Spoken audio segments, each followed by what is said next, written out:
Olá, seja bem-vindo a mais uma unidade de estudo. Vamos começar a estudar sobre a classificação do imposto sobre exportação para o exterior. E você sabe o que dispõe a súmula 659 do STF? Para as explicações, vamos contar com a didática do professor Edivaldo Nilo. Bons estudos para você. Vamos nessa. Então, pessoal, continuando o imposto de exportação, vamos diferenciá-lo da sua classificação como imposto excepcional, mas não imposto extraordinário. Veja que o imposto extraordinário, na classificação do Código Tributário Nacional, é apenas o imposto extraordinário de guerra, disposto no artigo 154, inciso 2, do texto da Constituição Federal. Perceba o seguinte: por que ele é imposto excepcional?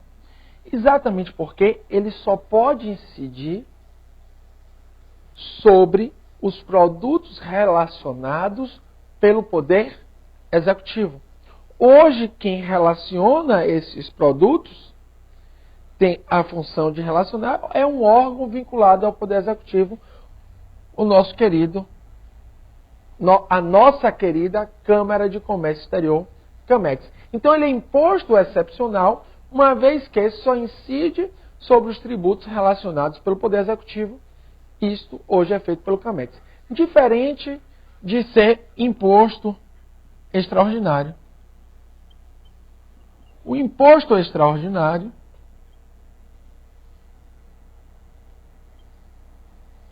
vou aqui apagar para vocês, para ficar muito claro isso.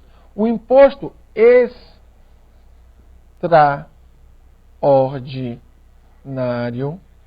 é apenas o IEG. O IEG é disposto no nosso texto constitucional, no artigo 154, inciso 2, que diz o seguinte: em caso de guerra ou em caso de iminência de guerra, pode a União instituir o imposto extraordinário de guerra. É um imposto que é instituído por meio de lei ordinária e pode-se utilizar o imposto extraordinário de guerra de qualquer fato gerador ou base de cálculo já disposta no texto constitucional. Então veja que o imposto extraordinário de guerra é um caso clássico de permissão de bitributação e também de bis in idem. Vamos explicar isso no momento adequado, mas chama a sua atenção. O que é bitributação já desde já? Vamos falar sobre o imposto extraordinário de guerra, vai ser o último imposto que vamos trabalhar. Mas veja, já deixo esclarecido desde já que a bitributação é quando dois ou mais entes federativos tributam sobre o mesmo fato jurídico, ou seja, sobre o mesmo fato gerador ou mesma base de cálculo. Como o imposto extraordinário de guerra pode ter fato gerador de um imposto estadual ou de um imposto municipal, por exemplo, ele pode ter como fato gerador a circulação de mercadorias. Então seria bitributação, porque seria bitributado tanto pela União como pelos Estados-membros e o Distrito Federal. Ele também pode ser um caso de bis in idem. No bis in idem, na verdade, é a tributação pelo mesmo fato jurídico de dois ou mais tributos. Só que no bis in idem, não existe dois ou mais entes políticos, por exemplo. É quando o imposto extraordinário de guerra se utiliza do fato gerador do imposto de renda. Por exemplo, adquirir renda. Aí seria tributado tanto pelo imposto extraordinário de guerra como pelo imposto de renda. Então seria um caso de bis in idem. Então a bitributação é quando dois ou mais entes políticos tributam sobre o mesmo fato jurídico, ou seja, sobre o mesmo fato gerador ou sobre a mesma base de cálculo. No caso, quando o IEG utiliza, por exemplo, um fato gerador de um imposto municipal ou estadual. E o bis in idem é quando o mesmo ente político tributa o mesmo fato duas ou mais vezes. Veja que, por exemplo, se o IEG utilizar a operação de crédito, a operação financeira de crédito, como fato gerador, iria ser tributado tanto pelo imposto extraordinário de guerra como pelo IOF, seria um bis e idem. Perceba que aqui o imposto de exportação é um imposto excepcional, mas não tem nada a ver de extraordinário nisso. Então, fique bem claro essa distinção. A respeito do seu aspecto material, né, a respeito do fato que dá origem à obrigação tributária do imposto de exportação, é fundamental que você entenda que é a saída do território nacional para o estrangeiro de produtos nacionais ou nacionalizados. Mas, Nilo, saída de produtos nacionais ou nacionalizados? Nacional não quer dizer a mesma coisa de nacionalizado? Não. Inclusive, isso é muito cobrado em concurso público.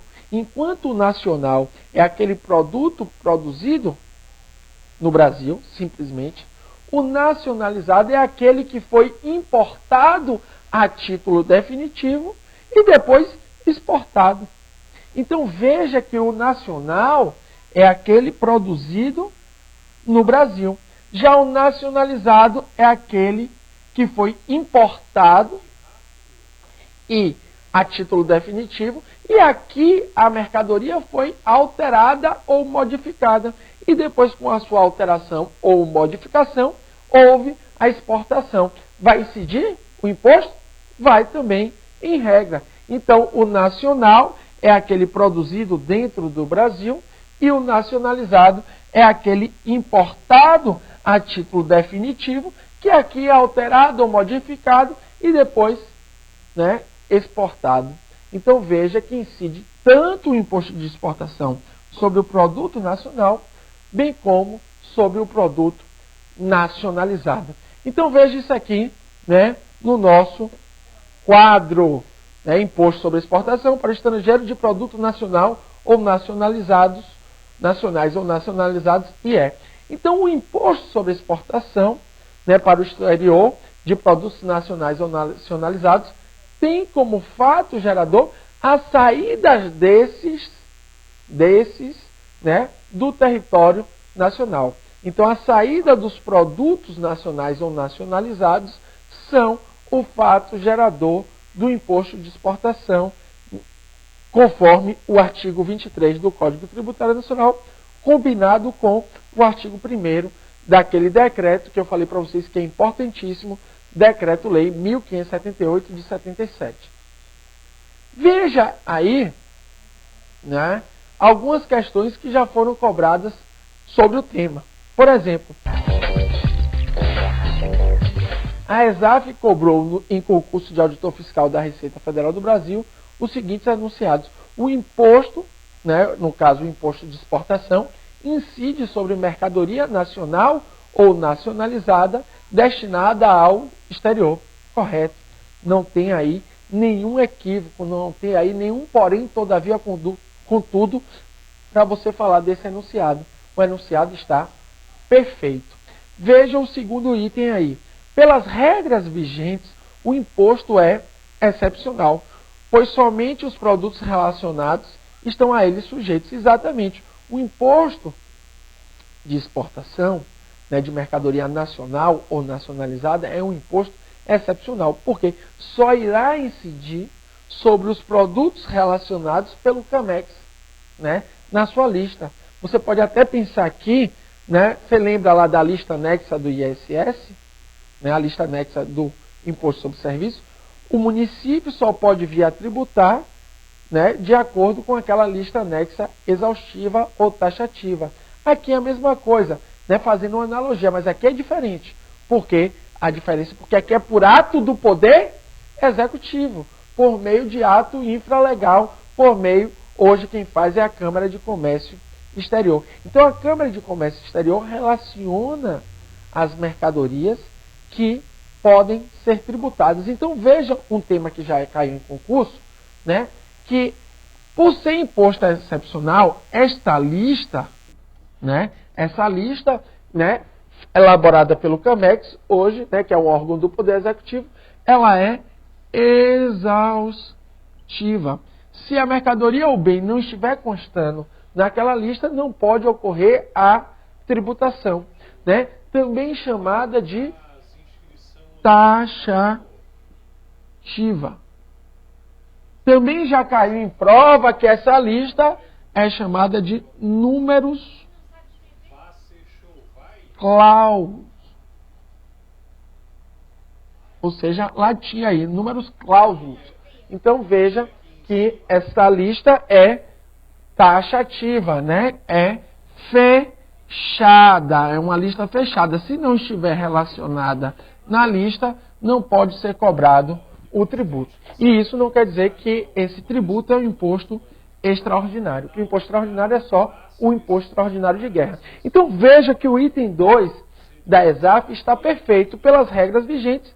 É sim o imposto de exportação, um imposto excepcional.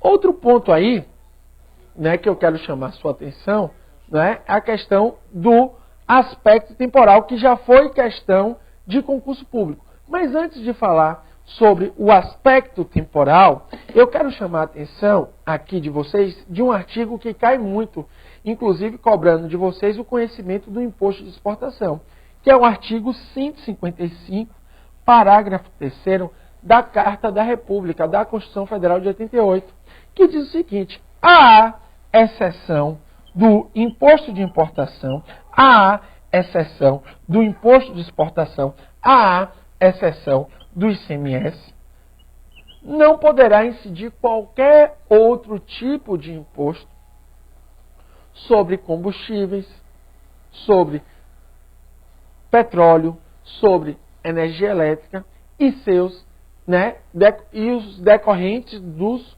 combustíveis. Então, a exceção do imposto de importação, do imposto de exportação e do ICMS, não poderá vir a incidir sobre combustíveis e seus decorrentes, né, e também sobre a energia elétrica, nenhum outro imposto. Então, perceba que nesse caso pode incidir o imposto de exportação. Mas chama a sua atenção, novamente fundamental, da súmula 659 do STF, que fala que, apesar de não poder incidir nenhum outro imposto, pode incidir, no caso, contribuições, como o FINS social, como o PIS, como a COFINS. Então, a COFINS pode incidir sobre a energia elétrica. Por quê? Porque a imunidade ela é tópica, só se refere a outros impostos que não o II, o IE e o ICMS. Ou seja, pode vir a incidir contribuições sobre esse ponto. Então, veja aqui comigo o que diz a súmula 659 do STF. É legítima a cobrança da COFINS, do PIS e do FINS social sobre operações relativas à energia elétrica, serviços de telecomunicações, derivados de petróleo, combustíveis e minerais do país. Por quê? Porque a imunidade referente a esses tipos, né, de mercadorias, né, elas só se referem a uma imunidade de impostos. Então, pode sim incidir contribuições. Essa é a interpretação que foi dada pelo ministro Sepúlveda da Pertence do artigo 155, parágrafo 3º, que a imunidade só se refere a outros impostos que não II, que não IE, que não ICMS, podendo assim incidir contribuições. Até daqui a pouco. Além de responder